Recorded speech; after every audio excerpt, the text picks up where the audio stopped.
Hey guys, so today I'm going to be going over a couple of new things in Mod Locator for MCPE. I just submitted an update yesterday. One of these things is already being used. The first one I'm going to be showing you here on the servers page is actually not going to be released until 0.16 is out, but I wanted to show it off anyways, so you kind of understand what I've been doing since probably the last video and the last update to this app. So first off, what I did here is really change the way you can view server information while also adding some new information to it. So when we click on this test server right here, you can see the background is blurred out and all the text and information is displayed right on that blurred background. You can see the server name, address, current players, maximum amount of players, current status, country, and uptime percentage. So with the status and the uptime percentage, that actually changes, the color changes with the number. So I think with uptime percentage it turns to yellow around 50 to 60%, and around 40 or anything below 40, I think, maybe it's 45, I forget. Anything below that is red, because that would be kind of a crappy server, and that is totally unpredictable. So same thing, of course, with online and offline. When it's offline, the color would be red. So yeah, you couldn't see the maximum amount of players anymore. You couldn't see the country that it was located in, which is kind of important, because if you're, say, in, I don't know, Germany or something, and you want to play on like a United States server, it might cause a little bit of lag for you because you're so far away from that server. Where if you find a server that's located in Germany or somewhere over there in Europe that's closer to you, that would be a better option, of course, for you, so you wouldn't lag out as much. So that's why I added that part in.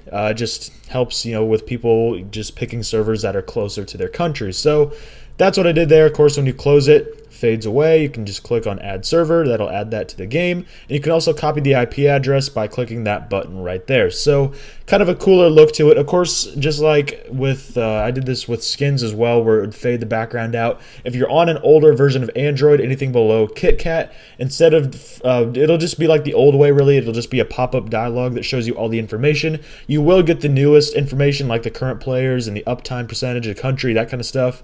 But it just won't be this fancier, cooler looking, menu. So that's how that works now. Pretty cool.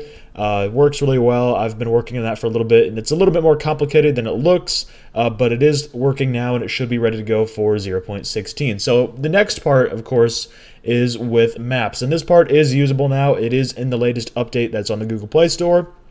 Maps, instead of going to that like selector page that has seeds and stuff, user submitted seeds, skin, or it used to have skins there, I think. I don't remember where I put skins. Skins is on the main page now, but you had all that stuff there. Instead of going to that, it goes right to this page here. So the install zip button is right there. So if you want to install a map that you download from the internet, you can still do that. It's just on this page instead of being on its own separate selector page. That was just kind of annoying. So it goes directly to the maps page now. And also it will get all of these maps directly from the server. So before, what would happen is if I wanted to add a new server, or even for like a server, add a new map or even remove a map, I'd have to submit an update to the Google Play Store that has all that new stuff in it. And that's how I used to do it with mods and texture packs and servers as well. But I've started adding that stuff to the server, where this app will actually check for new content with the server, and now I'm doing that with maps. Finally, it was a lot longer of a process to do this, because there's so many maps already added in. There's like 150 or so. And I'm going to continue to add more, but yeah, because there's so many, getting it all moved over to the server and getting it all, all the data and information inputted into the server, it was a little difficult, and it was not really difficult, it's just time consuming. So I have been working on that. You still have your map categories up here, so we're going to go to like creative or creation.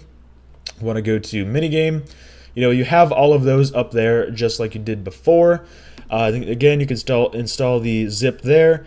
You can subscribe to the content with this, just like you can with mods and texture packs and servers, where when there's new worlds added, it can give you a notification if you are subscribed.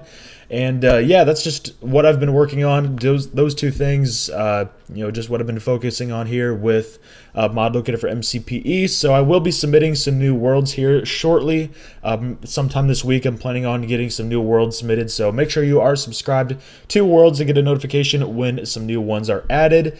Just a much better way. I'm glad I finally did this, because having to submit a new update every time new worlds were added kind of sucked, because all of it was actually stored on the server anyways. All the worlds and stuff were stored on the server, but the information like the title and the description, the rules, the story, if there's a story story that goes with it. All that kind of stuff was all like hard-coded into the app. Now it's all stored on the server. So finally got that done. It's just a much better way to do that. So again, watch out for some new worlds that'll be coming in here pretty shortly. All of the newest maps go to the top of the list, just like they do with mods and texture packs. And also in the latest update, again, you can't use this stuff, but there was some background stuff added for 0.16. So I'm really excited for 0.16 to come out so I can get some of these new features and stuff rolled out so everybody can use them. So I want to know what you guys think of this new update. Of course, like I said, not everything is usable at this point, but again, I want to know what you guys think of this update, so leave your comments down below, and I hope to see you all in the next video. Thanks for watching.